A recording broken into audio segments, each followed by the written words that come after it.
जो श्लोक आहे ना, हा गीतेचा सर्वात प्रसिद्ध श्लोक आहे. तमेव शरणं गच्छ सर्वभावेन भावे. मग म्हणाले तत्प्रसादात पराम शांती आणि स्थानं प्राप्स्यसि शाश्वतम्.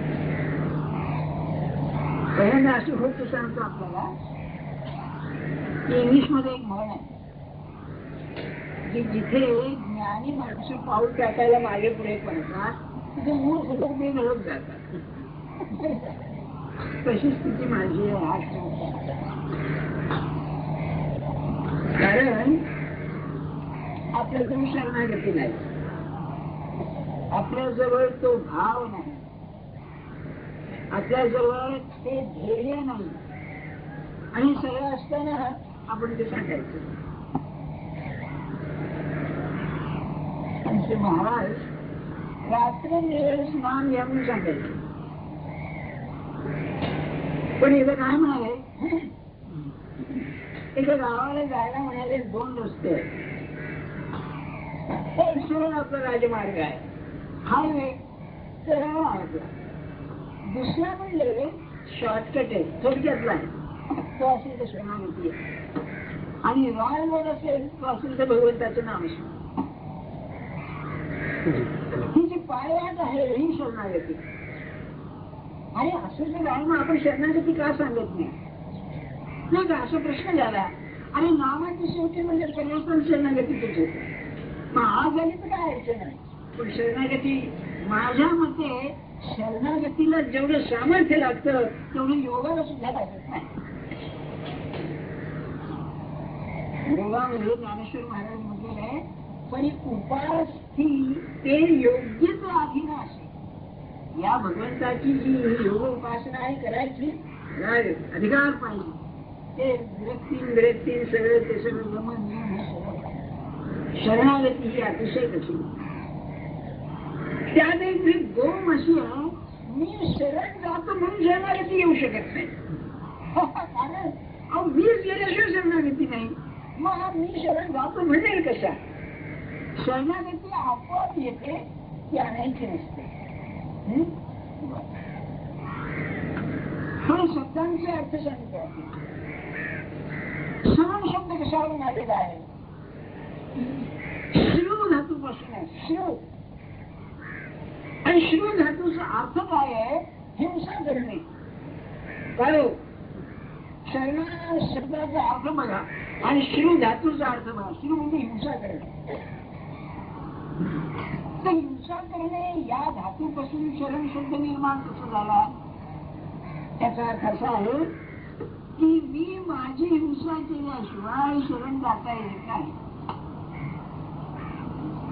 याला उर्दूमध्ये खुद कशी असं म्हणतात, सुसाईड. मीपणाने मेल्याशिवाय शरणागती नाही. आणि मीपणा मरायला सत्पुरुषा जवळच जावं लागतं, आपण करून होत नाही. मला एक शेर आठवतो, सहज सांगतो. जब से सुना, एक सूफी भक्त सांगतो, आधी शेर सांगतो ना अर्थ सांगतो. जब से सुना कि मरने का नाम जिंदगी है. हिला ऐकलं म्हणाले मी की जिंदगी म्हणजे जिवंत पण कशात आहे, तर मरण्यामध्ये जिवंत पण.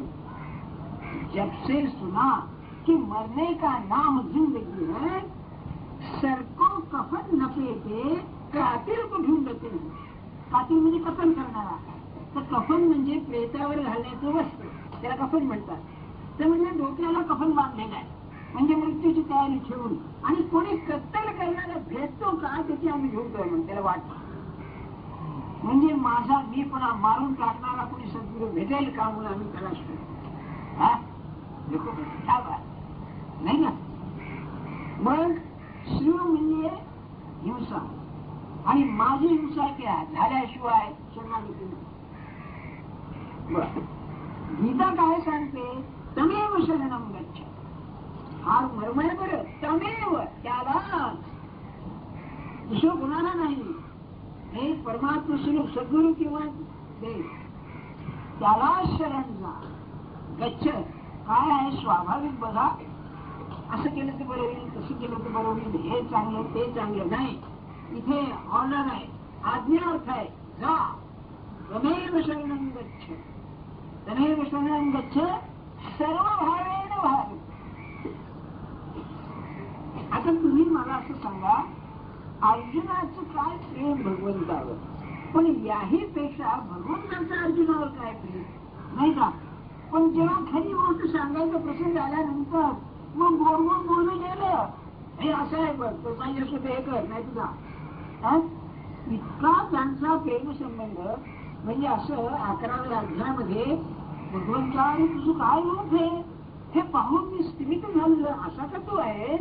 आणि म्हणाले आतापर्यंत मी कसा वागलो तुझ्याशी. विहार संयासन भोजने, बसताना उठताना जेवताना खेळताना तुझ्याशी मी कसं वागलो. तुम्हाला माहितीये पत्ते खेळायला बसल्यावर लोक कसं आरडाओरडा करताना भांडतात, तसं हा शिवटे खेळताना भगवंताशी भांडत होता. खोटं खेळलास, बरोबर नाही, आमचं झालं आमचं झालं, अरे तू कोण आहेस, आहे काय हे, असा मी.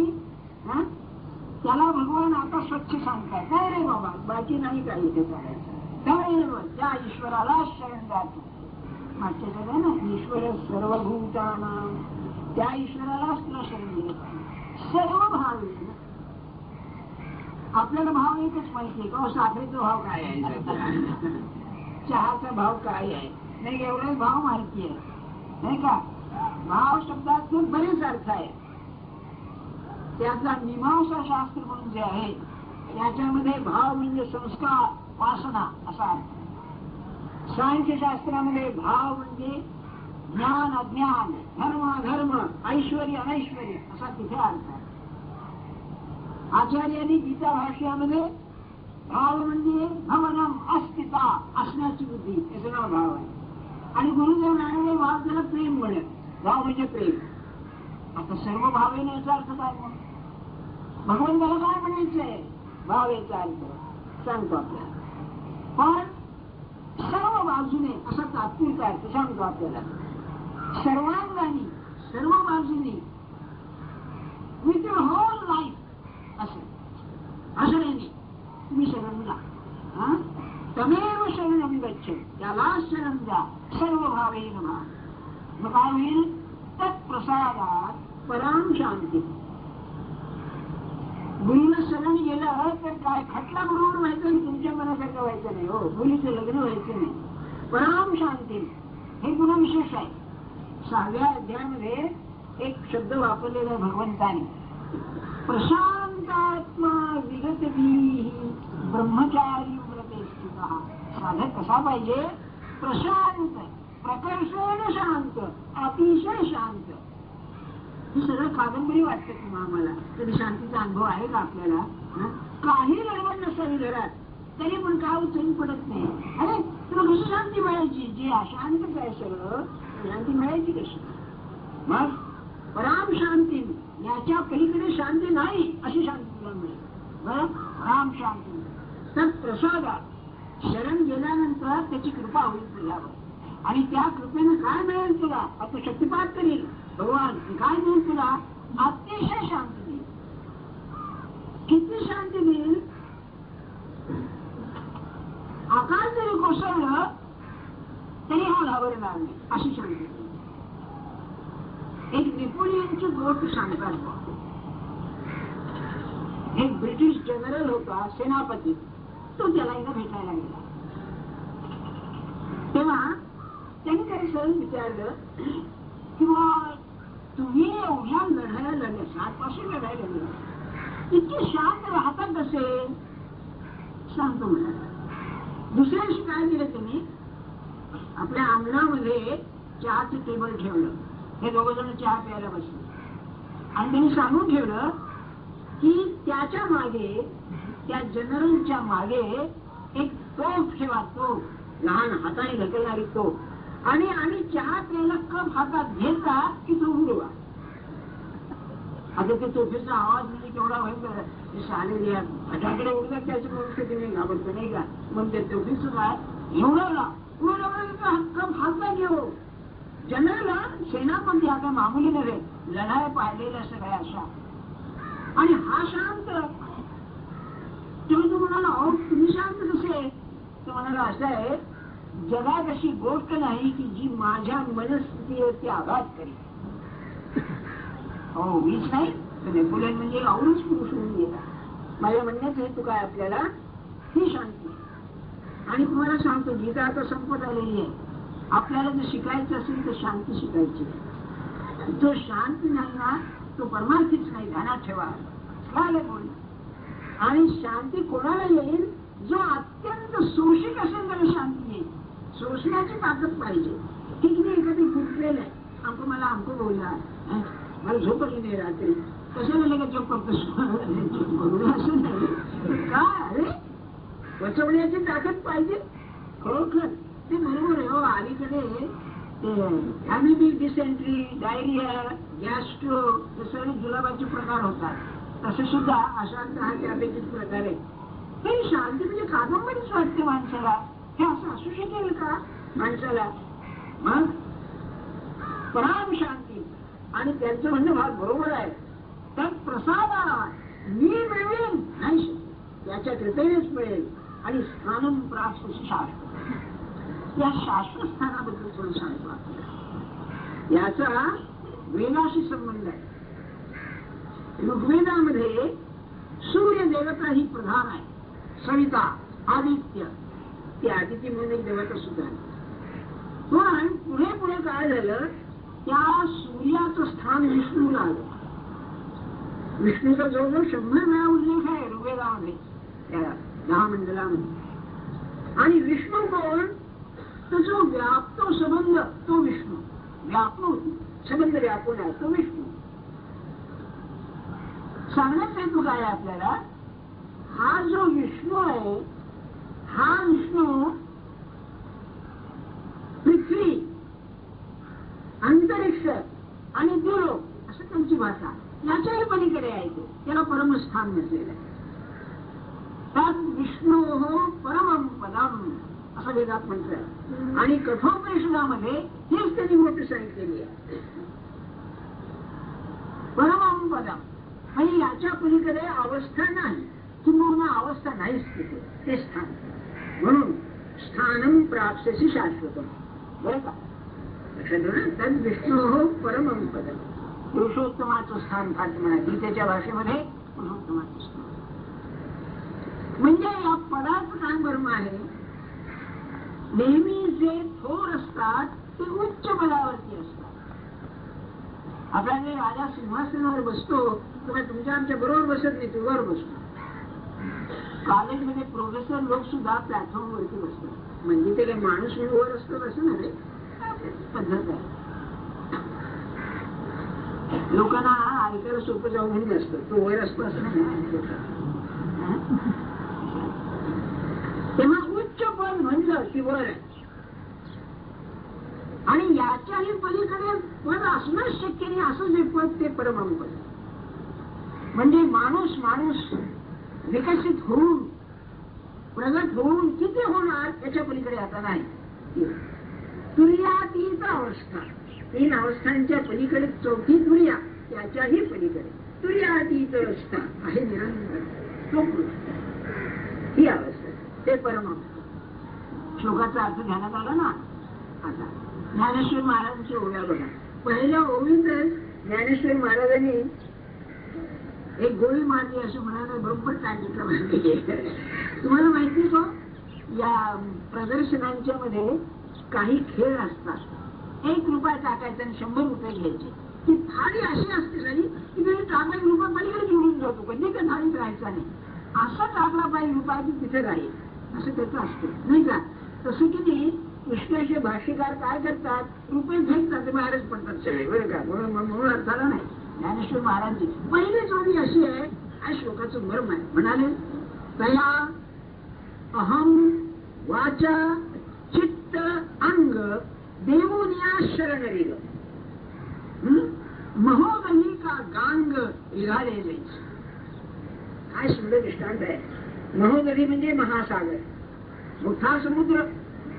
त्या समुद्राला गंगा नदी जशी मिळते तसा हा जीव जो आहे ही गंगा आहे. आणि ही गंगा म्हणून नदी म्हणजे परमात्मा त्याला मिळाली पाहिजे. अतिशय मर्म आहे यामध्ये. 3 गोष्टी आपण बघा त्या अशा आहेत. पहिली गोष्ट जर असेल तर ही गंगा आहे. तो जीव की नाही गटार नाहीये, गंगा आहे. किती पवित्र आणि शुद्ध पाहिजे. तेव्हा शरणागती कोणाला साधेल? जो अतिशय पवित्र आहे त्याला साधेल. फर्स्ट ही पहिली गोष्ट आहे. दुसरी गोष्ट अशी आहे की ही गंगा नदी आहे ना, प्रवाह आहे. तसं जीवन हा प्रवाह आहे. आपण म्हणतो जीवन प्रवाह आहे. समुद्राला प्रवाह नाही, याला प्रवाह आहे. याला प्रवाह आहे म्हणजे हा स्थलकालामध्ये आहे. मुवमेंट आहे ना, क्रिया आहे. क्रिया आहे तिथे शक्ती आलीच, तिथे स्पेस म्हणजे देशकालाचा संबंध आला. म्हणून हा जीवन प्रवाह आहे. ही दुसरी गोष्ट. आणि तिसरी गोष्ट जी आहे की हेही पाणी आहे आणि तेही पाणी आहे. त्या पाण्यातूनच हे आलेलं आहे. तेव्हा परमात्मा पासूनच आलेला जीव आहे तो त्यात परत जातो. म्हणून म्हणलं काय एका ओळीमध्ये असं सांगितलं, महोदधीमध्ये गंगा जशी जाऊन पडावी म्हणजे आपल्या घरी गेल्याचं समाधान. त्यात एकीने सत्पुरुषाच्या अनुभवाची कमाल सांगतोय आपल्याला. गंगेचं असं सांगतात की ती कलकत्त्याला जेव्हा समुद्रात जाते ना, फळ घेऊन जाते तेव्हा मैल 2 मैल पाणी गोड असतं. पुढे समुद्रात जाते आणि समुद्राला मागे हटवते. तेव्हा महाराज म्हणाले की भक्ताचे सामर्थ्य असं असतं की तो परमात्मामध्ये विलीन होतोच. तो समुद्रामध्ये गंगा जाते तशी जातोच, पण त्या भगवंताला आपला गुणधर्म लावतो म्हणाले श्री गंगा. भगवंताला सगुणात आणतो, त्याला मानवता देतो. आणि अवताराचं रहस्य हेच आहे. तो त्यात नसून सुद्धा तुमच्या साक्षात वाटतो. तुम्हाला सांगितलं नाही तर गंमतली खरोखर ऐकण्यासारखं आहे फार. एकदा नारद आले भगवंताकडे. तेव्हा भगवंत जरा हिरमुसलं तोंड करून बसले. दुःखी नव्हे, लहान मूल कसं काही नाराजी झाली म्हणजे होतं ते हिरमुसलं तोंड करून. अरे परमात्मा, अरे आज काय झालं? अरे म्हणजे काय मी रुक्मिणी माझ्याशी भांडली म्हणा. आणि नवरा बायको म्हणजे भांडायचेच हो, नाही तर नवरा बायको कसले. प्रियकर आणि प्रेयसी भांडायचे नाहीत, पण दोघांचं अंतर असतं. इथे आता कुठे जातोय आपण भांडणार. तेव्हा भांडणार कारण काय आणि प्रश्न आला ना, तर ती काय म्हणते म्हणाले, रोज मागचं उकरून काढले. ते काय म्हणाले, ज्या वेळेला तुम्ही मला हरण करून आणलीत त्यावेळेला रुक्मी तिचा भाऊ माझ्याशी लढला, आता तुमच्याशी लढला, त्यावेळेला तुम्ही तिचा पराभव केला आणि त्याचा उट्ट काढण्याकरता त्याची आधी हजामत केली आणि गावामधून मिळवलं. हे अति झालं म्हणाले. काय नको होतं तुम्ही. आता मला सांगा, परमात्मा जगाला आनंद देणारा सच्चिदानंद स्वरूप म्हणतो ना, त्याला सुद्धा तो निर्मिश्र करावं लागलं. हे भक्त करतो. भक्ताला भगवंत वश होतो याचं कारण ते मानवता आरोपित करतो त्यावर. ते मुद्दा तो नाही. मग ज्ञानेश्वर महाराज काय म्हणतात, हा जीव ही गंगा आहे, हा शिवामध्ये विलीन होऊन जा. बरं का, माणूस हा ईश्वर स्वरूप होऊन जातो. आता ईश्वर स्वरूप होतो म्हणजे काय? तुकाराम बुवा पांडुरंगाशी एकरूप झाले म्हणजे काय? कमरेवर हात ठेवला का काळे झाले का कोणी रुक्मिणी आली? काय झालं? काय अंतरंगतेच. आणि हे ध्यानात ठेवा, आपण ज्याची उपासना करता त्याचं स्वरूप आपल्या सूक्ष्म देहाला येत असते. म्हणून आपण एखाद्या सत्पुरुषाकडे गेलात, समजा त्याची दत्ताची उपासना आहे आणि तुमची रामाची उपासना आहे आणि तुमची खरीच उपासना असेल, त्याला न सांगताना तो म्हणतो की हा रामाचा भक्त आहे, कारण त्याचं सूक्ष्म देह रामाच्या आकाराचं. आता हे व्हायचं कसं? तर ज्ञानेश्वर महाराजांनी 4 गोष्टी सांगितल्या. अहम, वाचा, चित्त, अंग, या सगळ्या गोष्टी भगवंताला दिल्या तर शरण जाता येईल. आता याला 3 तऱ्हेने सांगता येईल, बरोबर. पहिली गोष्ट अशी की वेदांताच्या दृष्टीने मेटाफिजिकल पॉइंट ऑफ व्ह्यू, बरं का, अध्यात्माचं जे तत्वज्ञान आहे त्या दृष्टीने काय सांगता येईल तर म्हणाले हा जीव जो आहे, सेल्फ, हा जीव जो आहे, या जीवाचं मर्म कशात आहे, या जीवाचं मर्म वेगळेपणात आहे. आणि वेगळेपण कशात आहे, अनुभव घेण्यामध्ये आहे. सेंटर ऑफ एक्सपिरियन्स, हे लक्षात ठेवा. आपण सेंटर म्हणजे केंद्र आहे तो अनुभवाचं. अनुभवाचं केंद्र म्हणलं की ज्ञाता आणि ज्ञेय आलं. ज्ञाता आणि ज्ञेय, द्रष्टा आणि दृश्य हे वेगळेपण आलं.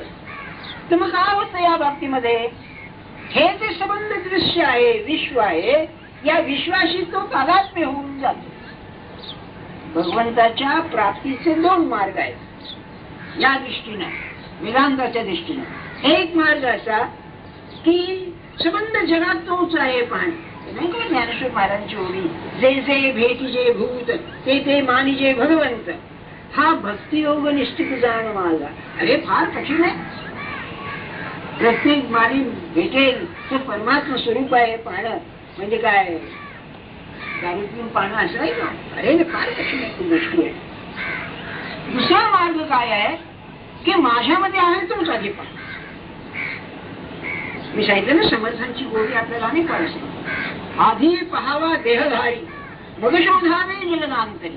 पण 2 मार्ग आहेत त्यात शंका नाही. एक उदाहरण सांगतो आपल्याला. एक कल्याणी एक हे छापलेलं आहे, लहानचं पुस्तक, 1 आण्याचं 2 आण्याचं. एक संत का अनुभव असं म्हणून, एक नारायण स्वामी म्हणून संत होते, त्यांचं ते त्यांनी सांगितलेलं आपल्याबद्दल आहे. त्यातच त्यांचे महाराष्ट्र में एक समर्थ रामदास नाम के एक संत हो गए जो अपने को कहते हैं कि 13 कोटि राम नाम जपो तो भगवान का दर्शन होता है. ते काय करायचे, अमीर घराण्यातला मनुष्य, काय फकीर नव्हे, श्रीमंत माणूस. त्या 2 गोष्टी सांगतो आपल्याला. त्याला गोड खायची फार हौस, मिठाई. त्याचे काय करायचे, हे साधनाच्या आड येतं म्हणून खिशात पैसे घ्यायचे आणि हलवायचे दुकानासमोर जाऊन उभे राहायचे आणि ते सगळे पदार्थ असायचे. हलवाई बोलायचा, आओ आओ खाओ. हा जायचा नाही, मनाला सांगायचं बघ खाऊ शकणार नाही, हा जो पैसा आहे नाही देत तुला, असं त्यांनी ते त्याच्यावरती. आणि दुसरं, तो लखनौला असे तेव्हा संध्याकाळी समुद्र नदीवरती फिरायला जायचा. तर जी जी माणसं असतील, कुत्रे मांजरे गाढवं स्त्रिया पुरुष, त्या सगळ्यांना साष्टांग नमस्कार करायचा. आणि विचारत म्हणायचं काय की सर्वभूती जे परमात्मा आहे ते यांच्यात कान आहे असं ते म्हणायचं. पण असे फार थोडे की जे बाहेर पाहून आत जातात, बाहेर परमात्मा पाहून आत जाणारे असे फार थोडे. सामान्य माणूस आत पाहूनच बाहेर जाईल. आदौ ब्रह्माहमस्मी आचार्यांचे स्तोत्र आहे, शतश्लोकी म्हणून शंकराचार्यांचं. आदौ आधी मी ब्रह्म आहे, आदौ ब्रह्माहमस्मी अनुभव उदिते खलुइदं ब्रह्म पश्चात्, मागून सगळं सर्वं खलुइदं ब्रह्म असते. तेव्हा मेटाफिजिकल या दृष्टीने पाहिलं तर मी तोच आहे ही भावना येण्याकरता माझं जे अनुभवाचं क्षेत्र आहे तेच त्याच्यामध्ये विलीन करायचं. म्हणजे प्रत्येक ठिकाणी तोच दिसतोय, तोच दिसतोय, तोच दिसतोय. हा सरळ जाण्यासाठी. दुसरं जर असेल तर मानसशास्त्रीय दृष्टी. मानसशास्त्रीय दृष्ट्याची 2 अंग आहेत, एक पंचकोश आणि 3 अवस्था. पहिल्यांदा पंचकोशाचं सांगतो आपल्याला. काल आपला विषय निघाला होता काकडाची तुम्ही काय लचंड आहे, जाळा काय केलं त्यांना ओघाळा काय, काय भानगड आहे. त्रिगुणात्मक काकडा, सत्वरजतम हा काकडा आहे आणि त्यात आसक्तीचं तेल ओतलेलं आहे. त्याला स्निग्ध पाहिजे जळायला आणि तो पेटून तुला ओवाळून टाकलेला आहे. तेव्हा त्याच्यामध्ये कल्याण स्वामींचे कार्य आहे समर्थांच्या बद्दल. 5ही प्राणाचा दीप लाविला जातो, 5 प्राण पेटवलेले आहेत. प्राणाबरोबर सांभाळलाय असं म्हणतो की नाही आपण. पंचही प्राणांचा दीप लाविला. हे पंचकोश जे आहेत ना, हे पंचकोश शरणागतीमध्ये भगवंताने भरून टाकणं म्हणजे शरणागती. म्हणजे काय हो, पहिलं शरीर अन्नमय कोश. अन्नमय कोश त्याने भरून टाकायचा म्हणजे माझं जगणं, उठणं, बसणं, प्रत्येक क्रिया तुझ्या करता झाली. पश्यन शृण्वन स्पृशन जिघ्रन, खाणं पिणं, उठणं बसणं, स्पर्श करणं, प्रलपन विसर्जन. प्रलपन म्हणजे बोलणं, विसर्जन म्हणजे शौच मुखमान, उन्मेषण निमिषण नाही, डोळे झाकणं उघड, निद्रा जागृत. भगवंताने म्हणलेलं आहे सगळं प्रकृती करते. या मार्गामध्ये शरणागतीमध्ये तुझ्या करता चालते. माझा श्वासोश्वास तुझ्या करता. ही पहिली. माझा देह तुझ्यावर वाळून टाकलेला आहे, यातून जगणं तुझ्या करता. हे पहिलं. अरे हेच कठीण आहे हो, मुश्किल तर इथेच आहे. आगे की बात छोड दे. मग प्राण, प्राण गुंततो असं म्हणतात. प्राण अडकला, जाता जात नाही म्हणतात ना, असं म्हणतात बघा आपल्याकडे. माझा प्राण कुठे गुंतलाय तुम्ही विचार. समजा हे काही अशुभ नाही बरं का, तुम्हाला तर सवय झाली आहे. शुभ बोलणाऱ्यापैकी माझी स्थिती आहे. अहो खरं ते हेच आहे नाही का. समजा आपला मृत्यू आला आता, आपल्याला कशाची आठवण होईल? देवाची होईल का? झालं तर तुझ्या पायाच पडतो नाही का. देव कुठे जातोय तो आहे. पण ते माझे हे मुलीच कसं होईल, ते आमकेच कसं होईल, ते मला तुकाराम बाबूचे विनोद येतेच फार आठवतो. माझे येथेची पंढरपूर, ती बाई निघाली परत आली. का बाई परत, सासूबाई परत का आल्या? अगं म्हणजे ते लोणचं घातलं ते हलवायचं राहिले म्हणून परत आले. ते आमचं झालं म्हणून आले. आणि शेवटी असं 2-4 वेळा जाऊन परत आले म्हणजे माझी येथेची पंढरपूर. आता कुठे जाते असं जाता येईल हातावर हात मारून आपल्याला. जसं तुम्ही रिझर्वेशन असताना आखाडीत बसताना टाटा करून मजेत जाता, तसं जाता येईल का? माझं मत असं आहे की परमार्थ ज्याला साधला तो असा जाईल. आम्ही निघालो, चाललो, आम्ही धन्य झालो म्हणून जा. हा खरा मृत्यू आहे बघा. प्राण कुठे गुंतलेल्याचा नियम नाही. म्हणून शरणागतीमध्ये पंचही प्राणांचा दीप लाविला. माझ्या 5ही प्राणामध्ये जर जाणीव कशाची असेल तर तुझी जाणीव. तिसरं असेल तर मनोमय कोश. मनामध्ये स्मृती आहे, कल्पना आहे, अवधान म्हणजे लक्ष, अटेन्शन हे आहे, विचार आहेत. या सगळ्या गोष्टी यांनी भरून टाकलेल्या आहेत. तुझ्याशिवाय नाहीच कोणी. तुझं लक्ष कुठे आहे? तुमच्याकडे. तुझी आठवण कुठे आहे? तुमच्याकडे. तुझी कल्पना कुठे आहे? तुमच्याकडे. भावना कुठे आहे? तुझ्याकडे. ही शरणागती, दुसरं नाहीच. ऐकून ठेवा, सांगणारे तुमच्यातलाच आहे. ऐकून ठेवायला काय जातंय? शरणागती म्हणजे मग विज्ञानमय कोश पुढे. विज्ञानमय म्हणजे बुद्धी. त्या बुद्धीमध्ये जो जो विचार येईल तो तुझाच, दुसरा विचारच नाही. हीच व्यवसायात्मिका बुद्धी. माझ्या बुद्धीला दुसरं चिंतनच नाही तुझ्याशिवाय. आणि शेवटचा आनंदमय कोश. माझं समाधान कुठे आहे? तुझ्याजवळ आहे. माझं समाधान कुठे? हे पंचकोशाची शरणागती. 3 अवस्थांची तेच आहे. तिने भाषा निराळी, मानसशास्त्र तेच, जागेपण. आणि माझं मत असं आहे सगळ्यात कठीण असेल तर जागेपणचं स्मरण फार कठीण. किती विसरतो आपण? कारण ध्येय जर निश्चित झालं तरच तो विसरणार नाही जागेपणी. अहो काय सांगावं आपल्याला, ते मला नेहमी आठवतं बघा. तुम्ही लहान मुलांचं हे असतं ना, गार्डन, बाग बीग असते, तिथे घसरगुंडी असते बघा. लहान मुलांची घसरगुंडी तिला असते, एक 10 फूट असं वर असतं. ते तुम्ही जिना चढून वर जातात पुढे आणि वर बसतात आणि घसरतात खाली. वर बसले इतके जोराने घसरतात खाली की बोलायची सोय नाही. तशी आपली निरूपणाची अवस्था आहे. आपण ज्ञानेश्वरी ऐकून चढतो मी आणि संपली ज्ञानेश्वरी की भाग मिशी खाली. पुन्हा आपण तुमच्या त्या सुनेचं काय झालं बाळणपणाचं? आलाच खाली तो जातो गेलो, वर टिकतच नाही तो. गजाला घसरून निवडून खाली. आणि जो राहिला वर ना, म्हणून माझं तर मत असं आहे बुवा, जागेपणी त्याच्या जवळ राहणं अधिक कठीण आहे. हे जर साधलं ना तर स्वप्नाचं साधेल. कुठे स्वप्न पडेल. आज आपली स्थिती अशी आहे, पाहिजे ती स्वप्न पडेल की तुम्हाला नाही, स्वप्न माझ्या हातात नाही. ज्याला चिंतनात गोडी लागली त्यालाच पाहिजे ते स्वप्न पडेल. जागृती स्वप्ने पांढर काय अवस्था आहे.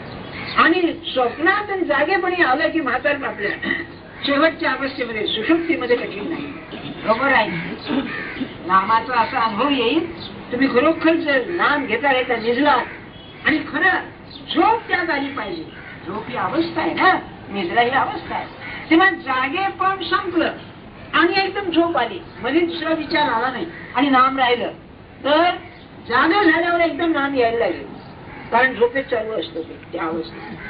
आणि सगळे भानगड तिथे आहे.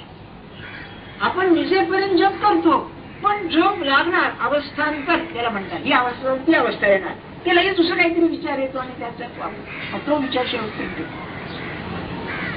स्वप्नामध्ये ते भान राहणं. अरे काय त्या माणसाची स्थिती. तुकाराम महाराजांनी सांगितलं ना, मी आपल्याला मी भाऊसाहेबांचं आपल्याला सांगितलं ना की त्यांना इकडे 1930-31 सालची गोष्ट आहे. हो, महाराजांना 13 साली महाराजांनी आठवलं.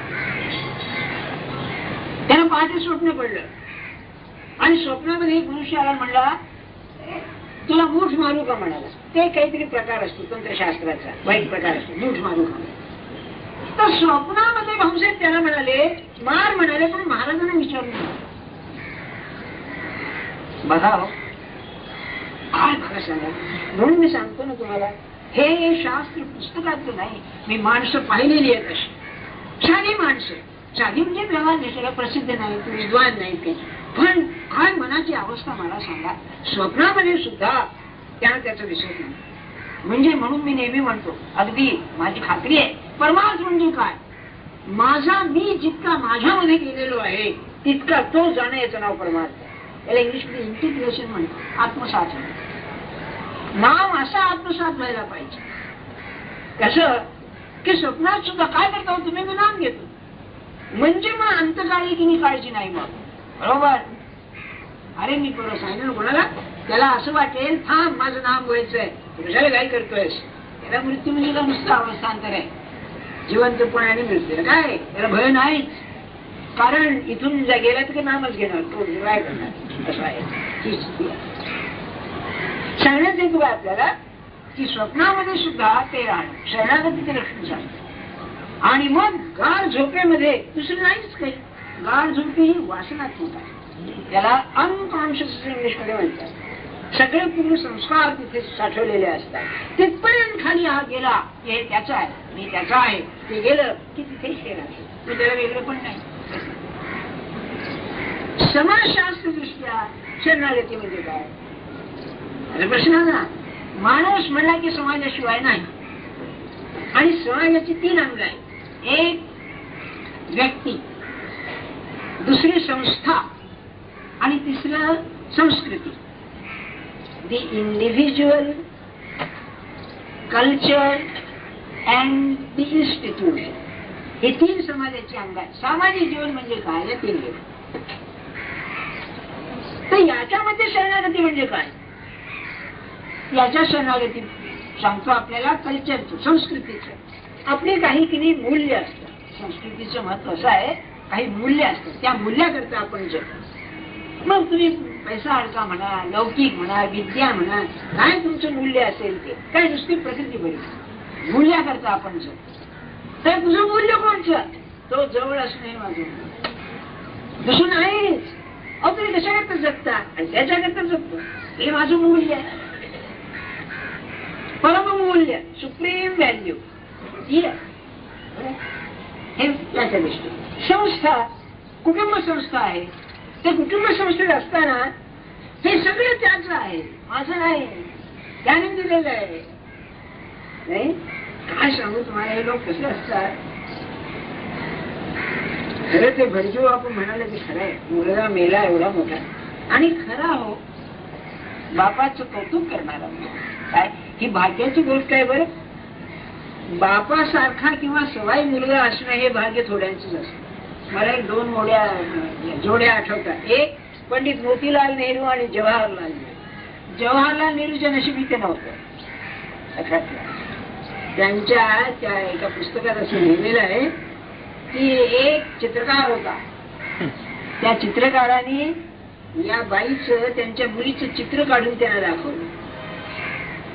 तेव्हा चित्र काढल्यानंतर नेहरूने पाहिलं चांगलं आहे म्हणाले. तर हा काय म्हणाला चित्रकार नेहरूना किंवा खुनशी दिसते जरा बाई.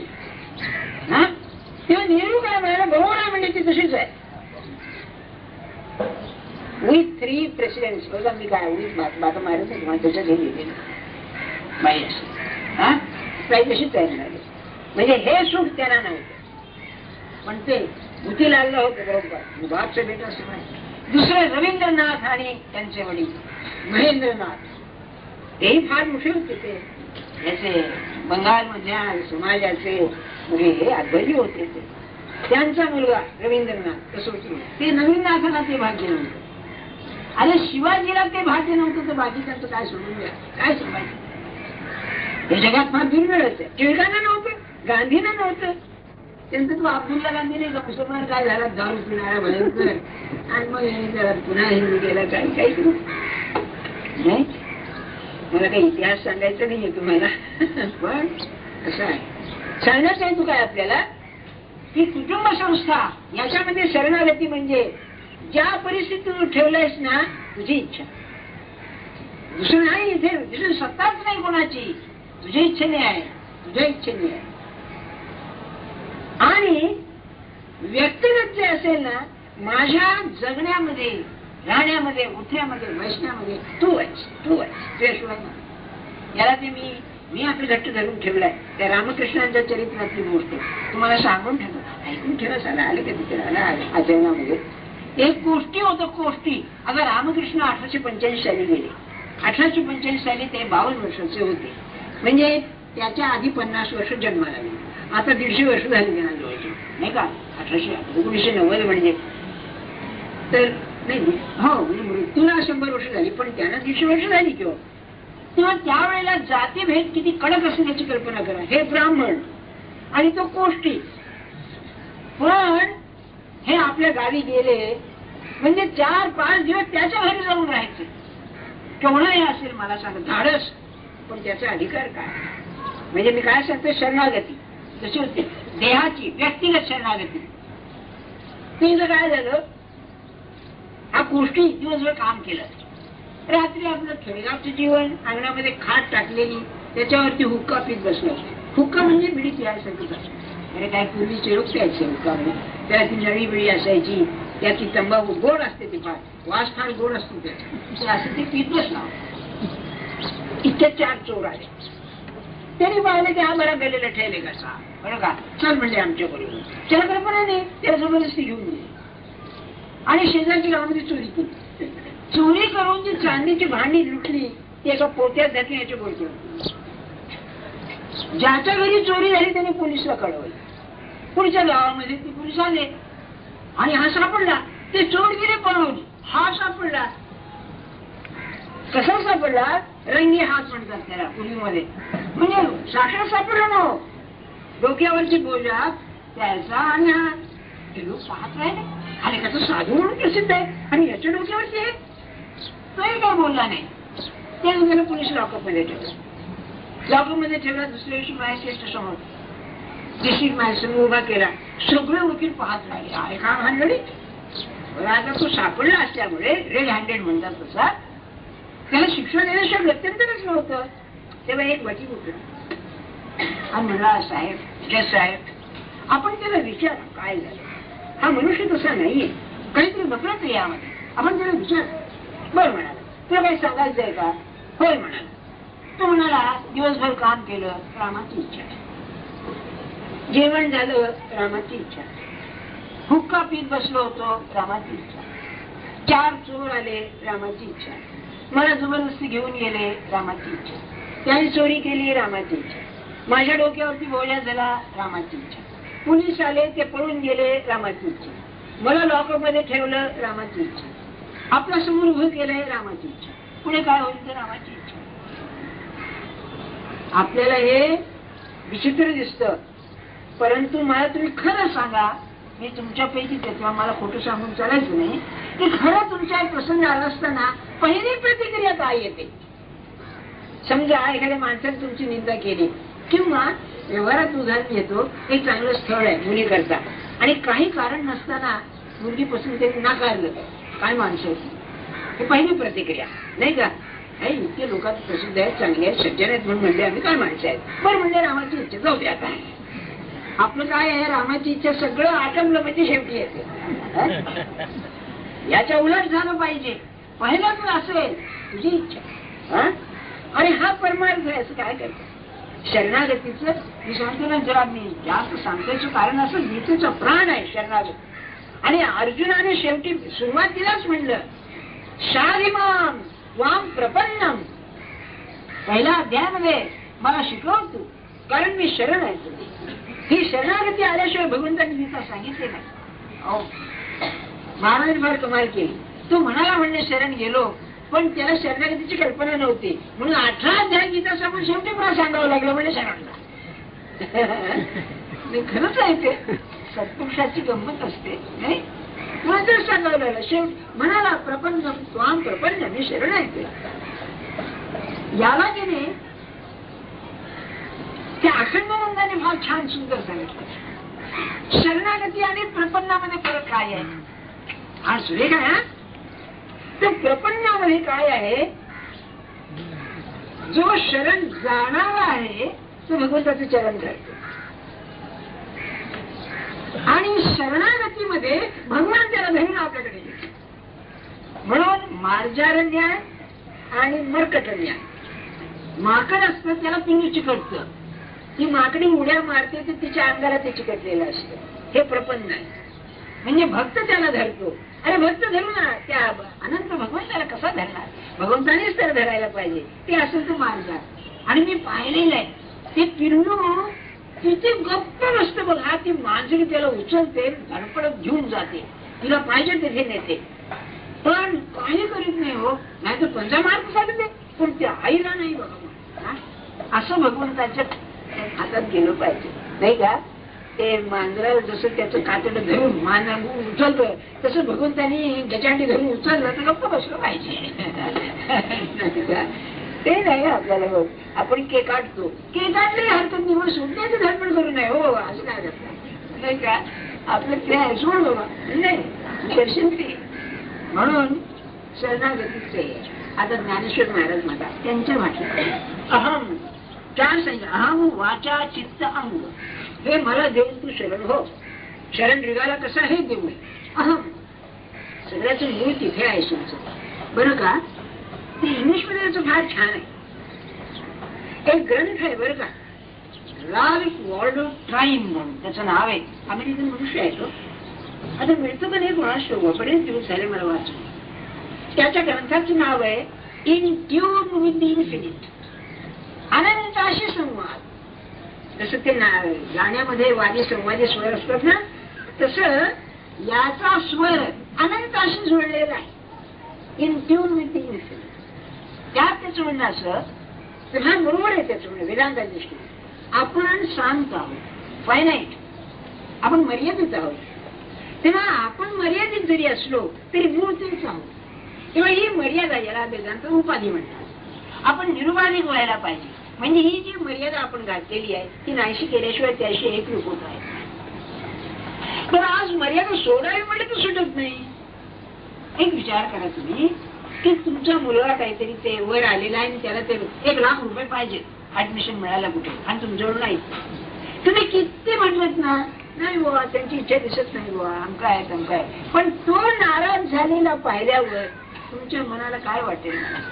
किंवा असंही करा, एखाद्या चांगलं स्थळ आहे मुलीचं आणि केवळ पैशामुळे मोडत आहे, आपला जो पैसा नाही, तर खरं आईला वाटेल का? नाही बुवा तिचं योग नाही, तिथे जाऊ दे, आपल्या मुलीची इच्छा नाही, मनात थोडं वाईट वाटल्याशिवाय राहणार नाही का? म्हणजे आपली उपाधी जी आहे ही उपाधी त्याच्याशी एकरूप होण्याला आड येते. मग संत काय म्हणाले, ही उपाधी नाहीशी करूच नका, पण या उपाधीतच त्याला बघा तुम्ही, मग काय अडचण आहे? म्हणजे माझ्या पैशाची जी परिस्थिती आहे